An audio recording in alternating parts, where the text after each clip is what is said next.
Po sa ating mga Kayakap family at sa mga supporters ko na kahit maliit lang ating subscriber, patuloy po tayo nangangarap na balang araw makapansin din po tayo.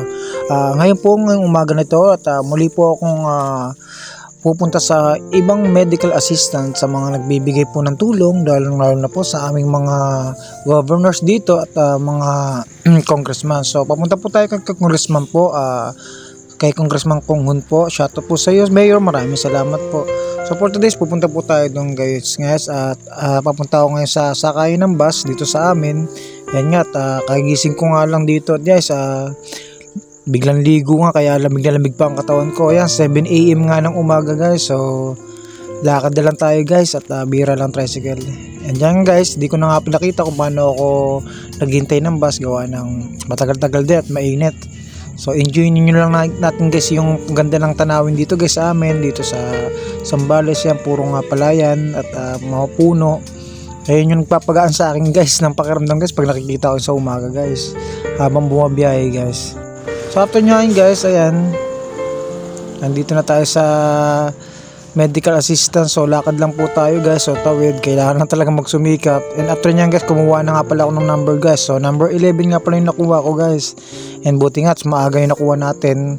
The more na 11 hanggang 20, pwede yan, pasok yan. Kaya maaga tayo makakuha ng medical assistant. Yan nga pala yung mga nagbibigay ng medical assistance guys nasa harapan.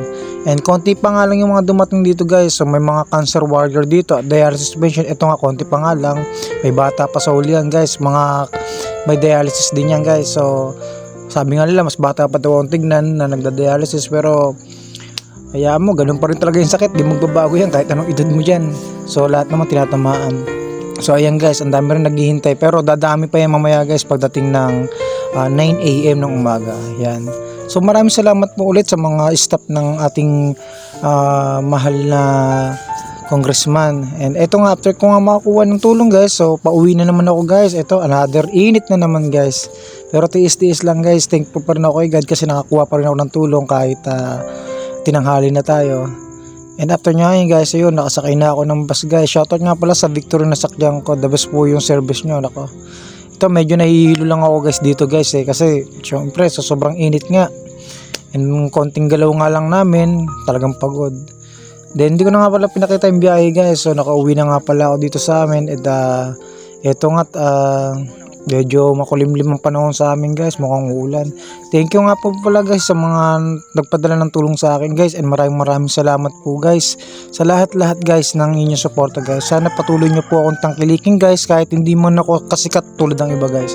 Maraming salamat po sa inyo guys. And God bless po sa inyo lahat guys. At sana matupad din po yung mga goals sa buhay. At ingat lang po lagi sa lahat with your family po. Thank you po.